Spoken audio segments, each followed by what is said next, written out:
Moving on to the second part of the presentation, I will be presenting the last two subtopics of the chapter, which is the culture contact and Globetrotters and Jetsetters. The third subtopic in this chapter is culture contact. Modernization able to permeate and dissolve boundaries between localities and between political entities using media, thus allowing cultural transmission to take place. This is what we call as culture contact. Culture contact mainly can happen via three mediums, which is token money, military sailing vessel, electrical, electronic, and photographic. The first medium in culture contact is token money. There are two effects of introducing token money to trade culture. The first one is that it allows trade between localities to be transacted across a wide and generalized range of products. The second effect is that it allows capital to be translated into the exchangeable form of finance and also to be exported and invested across distances. The second medium is military sailing vessels that are often used as a medium of transportation. The development of military sailing vessels in 15th and 16th century are driven by macroclimatic and geographical knowledge. The use of human rowers, by definition, Venetians and Vikings were not sustainable. Therefore, ships like Spanish galleon, British clipper, and Chinese junk were developed. This kind of ship could sustain a pattern of global economic colonization, and only such vessels could carry more people than the number of people needed to power them. The discovery of steam power gives transportation medium a further boost. Steam power improved marine transport, where the number of humans needed to operate the steam-powered ship are lower compared to conventional ships. The conquest also can be done through railways. The internal combustion, diesel and jet engines and their associated technologies clearly multiply globalizing possibilities.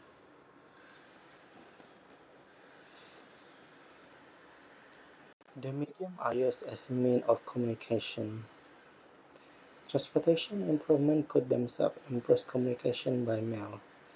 This can be proven by the most significant event in the 19th century, where correspondent of the time, Mr. Russell, was able to telegraph his reports instantly back to London for the first time, so that the description of events were available a mere day or two after they happened.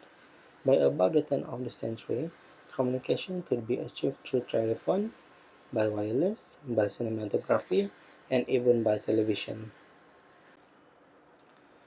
There are various effects of rapid development in transportation and communication media. The first one is that a significant spurt of internationalization occurred in the 19th century.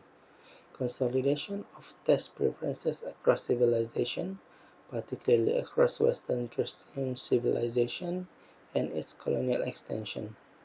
By the end of the 19th century, a global but mainly European cultural tradition had been established, in which the same music, the same art, and the same literature and science were equally highly regarded in many parts of the globe. New methods of transportation allow world tours by master practitioners and performance, allow students to study at international centers of excellence. However, popular culture remained nation-state specific, not until the development of cinematographic and electronic mass mediation. However, there are efforts to export the popular cultural taste using the media. That is why, in the early 20th century, the development of media machines using the complex technology of electricity is increasing. The first one is the phonograph, telephone, and moving picture, and then the radio is developed in the 1920s to 1930s, and the television is developed after the Second World War. The television is both hailed and feared as a more powerful and pervasive medium than radio, with an even greater potential to affect the minds of those consuming its content.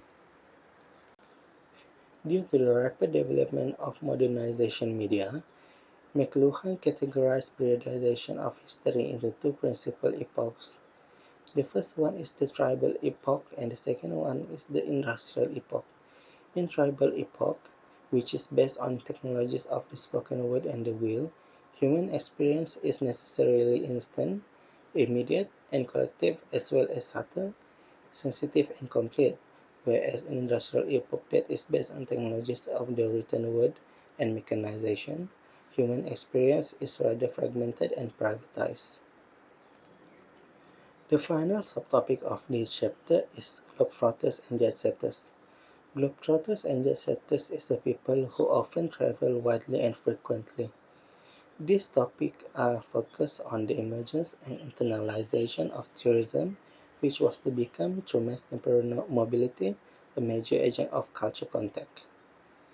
Due to the discovery of various transportation mediums that allows people to travel, Western phenomenologies of time and space were reorganized at around the middle of the second millennium.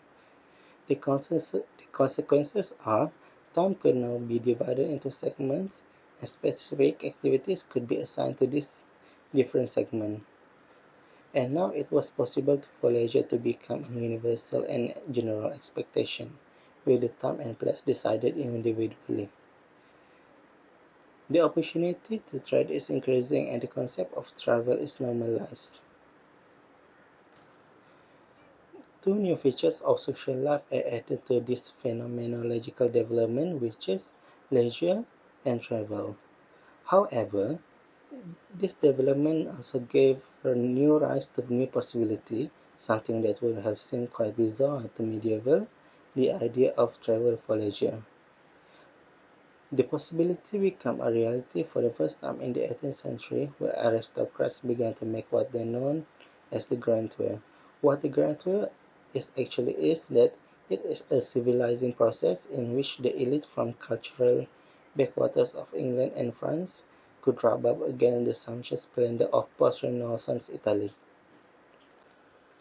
Nevertheless, foreign travel in the 19th century was still regarded as a culturally uplifting experience rather than a pleasurable one, if only because it was conceived romantically to improve one's sense of sublime.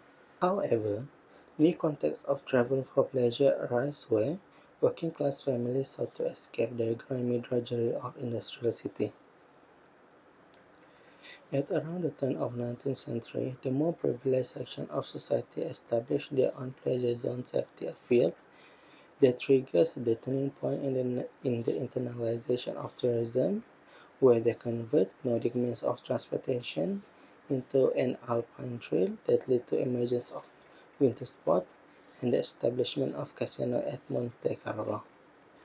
Riviera and alpine tourism indicate an upsurge in the reflexivity of tourist travel, the point at which tourism began to be consumed for its symbolic value as a sign of affluence and cosmopolitanism.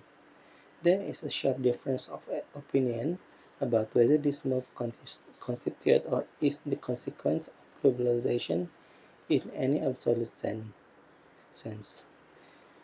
There is a sharp difference of opinion about whether this move constitutes or is the consequence of globalization in any absolute sense. The movement of tourists between European countries or between, say, Japan and Thailand was indeed an internationalization of tourism that can be called globalized. It represents the creation of a pleasure periphery that surrounded industrial areas. The argument here is that tourist operators will take customers just far enough to provide them with the prospect of the 4S of tourism, which is sun, sea, sand and sex, and no further because transportation costs will limit markets. As a conclusion, civilization often competed with one another, established relationships with one another, communicated with one another, colonized one another, formed alliances with one another, and even occasionally understood one another. However, they remain culturally sovereign, even to the extent of mutually recognizing the legitimacy of their differences, and they occupy geographically specific territories. It was precisely at points of territorial confusion, such as in the Middle East, the Balkans, or the Caucasus, that civilizational conflict occurred and reoccurred. Only the deterritorialization of nations and religions can provide for the diminution of such conflict. That is all for our presentation. Thank you.